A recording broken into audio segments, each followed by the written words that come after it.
in has an injury, which of course never happens. The coaching staff will never do that. And then in which case, because they're front row players, there are exceptions for them because front row players are specialist positions.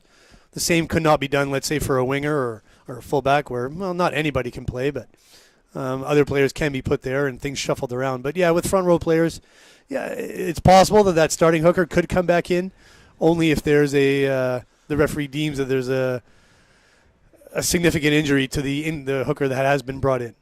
So that it doesn't. Well, I'm not going to say it doesn't happen, but it's rare. Normally, when a player is subbed out, it's because it's for a specific reason. But now, when we're in extra time, and obviously in playoff rugby, who knows what can happen?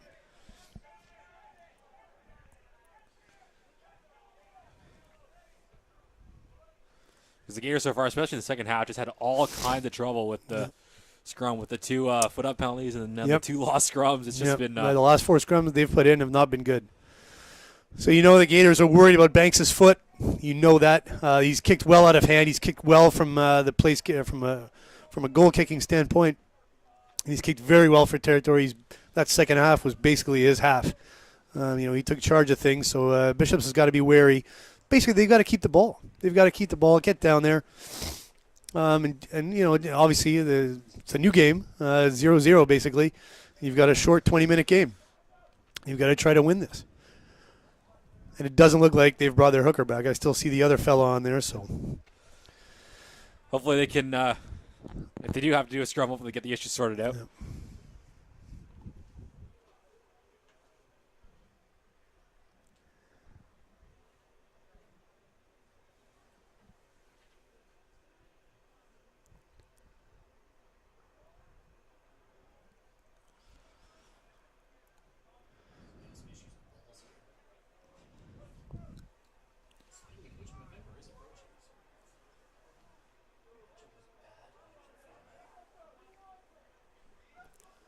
So Bishop's kicking off this half.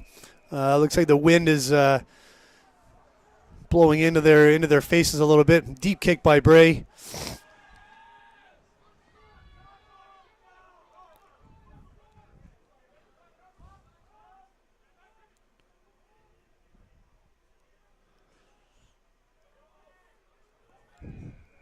Yeah. Oh, there you go. First chance here for Gators. Sherbrooke. Concordia penalized directly in front of their posts. And Bishops here gets the chance in the first minute of extra time to get some points on the board. Immediately, once the whistle was blown, he saw 2 players point immediately to the sticks.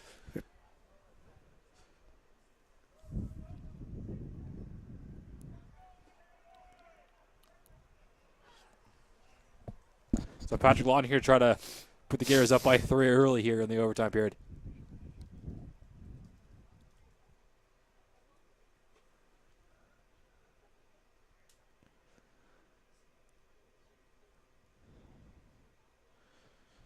The kick is up. It's no good. Oh, that's heartbreaking. That's a very tough miss there. Yeah, let's hope they can shake that off and get right back, but that's an unfortunate miss. And as a goal kicker, he's got to shake that off. But that's the nerves. That's playoff rugby. It's moments like that are gonna, hopefully not determine the outcome of this game. But thankfully, he got the ball right back in his hands and put one nice and deep. Come back for offside against Bishops here in front of the kicker. Oh, boy. That number 9's isolated. He's quick on the ball, but he's all alone. And even that number 13, who just been penalized for not releasing moments ago. But now he's got his teammates rallying around him. And Concordia rumbling forward here just inside the Gators 30. Definitely well within range for Banks here if they pick up a penalty. Banks a little dribbler there. It's picked up by Concordia. They're saying they got to try with the touch judge there. It's on the far side for us. Tries been rewarded. What a play there by Concordia. Wow. And Banks again is at the center of it. Yep. Banks again was at the center of that, putting that grubber through, and boy, that bounce was, that was a heartbreaker for the Bishops player covering that. He was just waiting for it to go in the end zone or in the touch. It didn't either. And then the Concordia winger was able to grab that and just dive over the line with it. Wow. 1 minute, the Gators had a chance to go up 3, and now just 2 minutes later, they find themselves down 5, possibly down 7, with the conversion on the way here for Banks. That bang, he's shown some magic today. I mean, that kick. I mean, he could do that kick another 1,000 times, and he'd never get that bounce again. But it worked out well for them. Unfortunate for the Gators, though. Very unfortunate.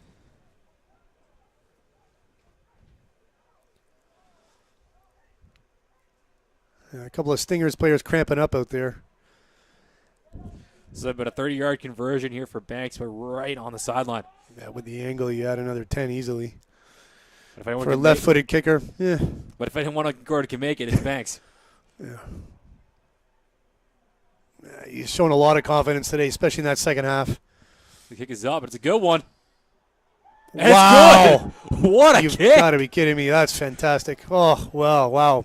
And just like that, it's now a 7-point lead for the Stingers. I believe this is their first lead of the game. It is. They might have led 3-0. No, they never did. Never. So, yeah, but there's lots of time left. The Gators have to remember that. Lots of time left for them. Looks like LaPlante Pereira, who's had some great runs for Concordia, is fighting some serious cramps. Yeah, it looks like he's done. He's run more than anybody, I think, today. He's earned his rest. Yeah, I'm sure he'll be disappointed not to finish the game, but, boy, he's made his contribution to this game and then some. Josh Bray kicks the off to get things started. Goes the other way and draws a knock-on, scooped up by Hudson. Nice pass there to Ewan Lawton. The Gators coming back and putting pressure on right now. Looking to see if they can get that quick answer. Tie this game right back up. They got penalty advantage, too.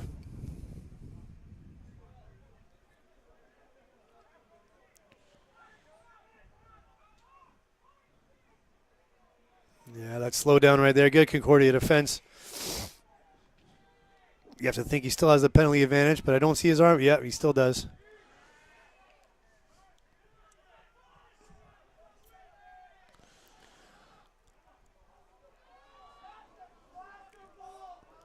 Yeah, they got numbers out here if they need it.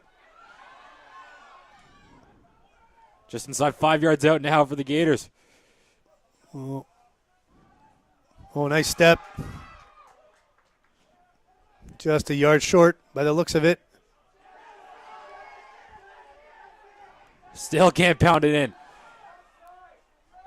Josh Ray tackled there when he's trying to make the pass. Got a whistle. Oh, we got a player. Looks like a Concordia player might be injured at the bottom of that.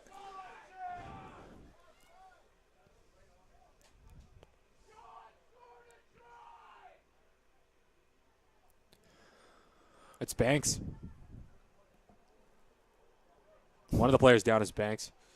The other player down is Debut.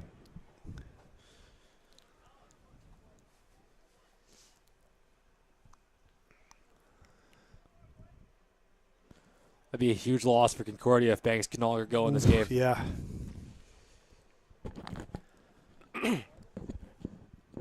Well, he's certainly been in the thick of things today, and obviously he was at the bottom of that ruck. Trying to keep the ball out of their end zone, and they were able to do that. I for all intents and purposes, thought they were in the end zone too, but they were obviously kept out. But a couple of Concordia players seem to have paid the price for it.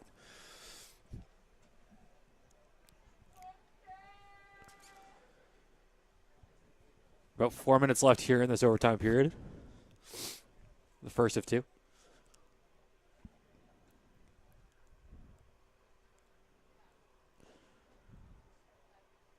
While we have a moment, just to note that this isn't the only game today happening on Coulter Field.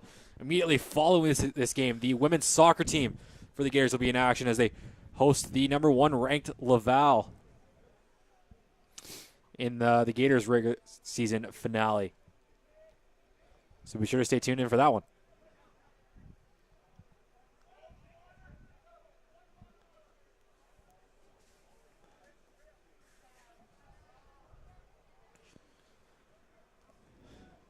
They're taking their time with these players. I'm not sure what's taking so long. They don't look like neck or spine injuries, but I could be wrong.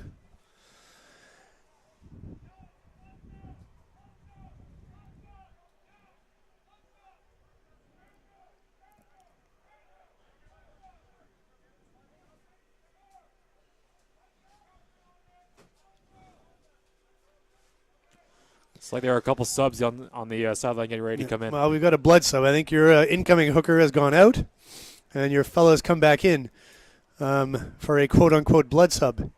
Whether there is or is not blood on number 23, who knows? Normally the referee would check, but clearly in this case that was not done. And it could be a strategic I'm not saying it is, but it could very well be. Because if it isn't, the call, I think, at this moment is a scrum to Bishops, and it looks like our friend Mr. Banks is being removed from the field. It looks like he's unable That's a heartbreaker for him. Looks like an ankle issue or a knee problem. It looks like he's unable to put any pressure on that right leg. So that's heartbreaking for Concordia. It's a big loss. There's no question. But you hope for Bishop's sake that the damage he's done is, well, we know it's over. But for Bishop's sake, they hope it wasn't enough. So, yeah, your number 2 purple is back on. We'll see if the referee notices that it's him.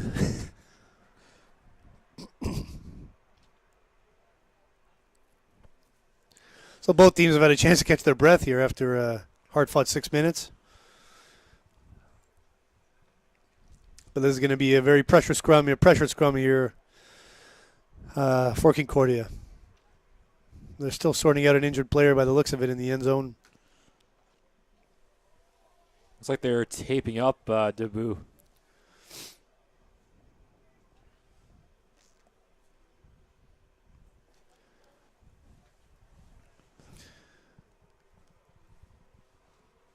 Yeah, and he's been their kicker from hand, their touch finding kicker, and you have to wonder if he's their backup goal kicker. Maybe that's why they're taking so much time to keep him on the field, because maybe there's no one else who's as reliable at goal kicking now that their main kicker is off the field. Appears to be all right. So he just got a new tape job there on his right quad. And also on his left foot as well. Oh, it looks like a penalty, actually, not a scrum. My mistake.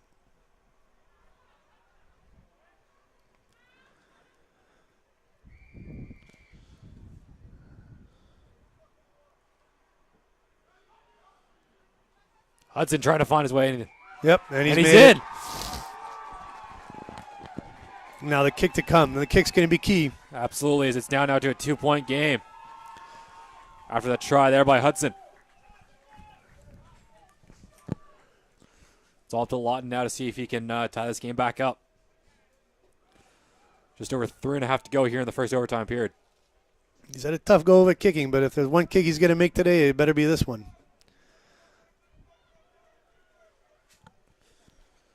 Be about 25 yards out. Pretty decent angle.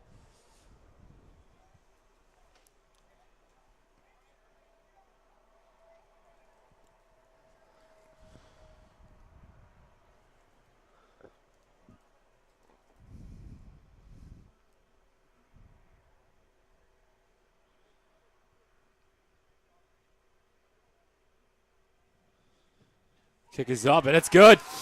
Okay. All tied up. Don't go to the bathroom, folks. This game's not over yet. Just under 3 to play now here in the first of 2 overtime periods. Gators try in the 87th minute, scored by number 8, Lee Hudson. A conversion by number 15, Patrick Lawton. Scores now the Gators 26, Concordia 26.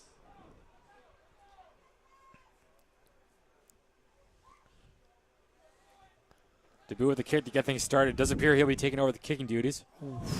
A bad play there by Labette.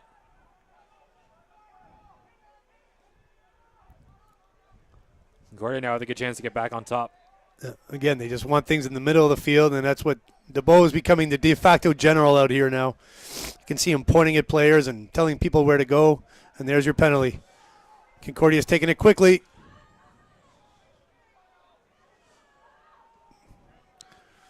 Maybe they know they don't have a reliable goal kicker, so they think they got to score tries.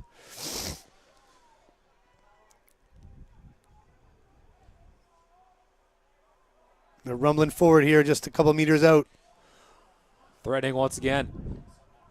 Try to take a lead here late in this first overtime period. Try to kick it wide side. McGovern, though, able to haul it in. Oh, Sheds he's off the going to tackle. Ooh. I thought for a second he thought he was going to pin his ears back and go the whole way.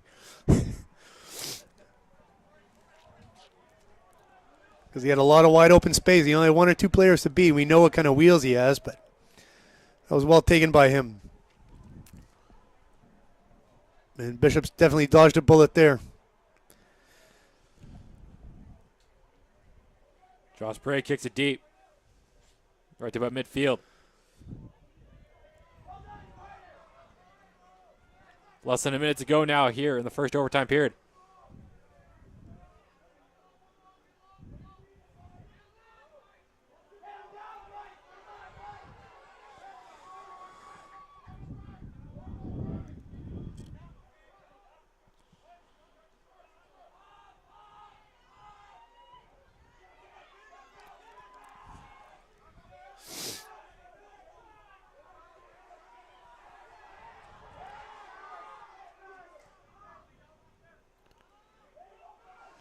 Concordia now moving forward.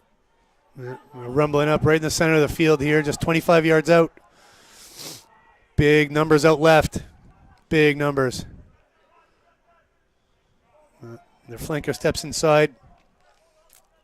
You want to keep it just in the middle of the field here. Whoop. Knock on there, scooped up by Oh, Hudson. here's a big chance. He's going to make it. Nick He's Doyle's not going to goal. catch. They're not going to catch him. That is Nick Doyon streaking down the sideline. And he gets into the end zone. There That's you a try. go. Wow. There's the bounce. Huge try here to end the first overtime period for the Gators. Yeah, that was an ambitious pass there from the Concordia player. He's getting some pats on the back, saying, "It's not your fault," but yeah, that was a tough one. He tried to reach for it. He just couldn't take it. It was a little too high for him, and the Bishops player hit him at the same moment, and it bounced to Hudson, who fed the pass out to the winger, who just pinned his ears back, and he ran a good 50 meters untouched into the end zone. Any idea what the official and touch judges might be discussing right now? Whether maybe a player was tackled in the hit while he was in the air, but I don't think so. It was not a forward pass from what I saw. I really don't know.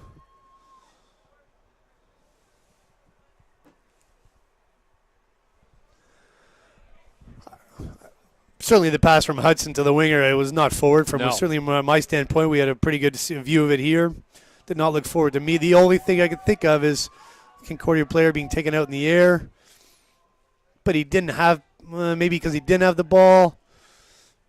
Now looks like the official here is going to go talk to Concordia player. No, he's awarding the try. I think that's rightly so. No, yeah. I think that might have been what was under review. That's the only thing I could think of. Maybe it was an early tackle before, but I think it was just at the same moment. Interesting decision here is Josh Bray is going to kick instead of Patrick Lawton. Yeah, interesting. It says the right side of the field, and Lawton's a left-footed kicker. If I'm not mistaken. Anyway, if Bray, he's right-footed. I'm surprised, but maybe he just doesn't feel that confident. About 25 yards out. But that's an important score. I mean, it goes without saying, of course, with one more 10-minute period to go. And if he can put the extra 2 on, that's a bonus. Kick is up. It's a good one. And it's good. Well, there you have it. It's now a 7-point lead here for the Gators. Yep, and that's halftime. And there's the halftime whistle. So after the first overtime period, the Gators lead by a score of 33-26. But do not go away because this game is far from over. Conversion by number 21, Josh Bray. And at halftime and extra time, the score of the Gators 33, Concordia 26. Yeah, they'll do a quick turnaround here. I think they'll just the referee will give him a minute or two, and then they'll get right.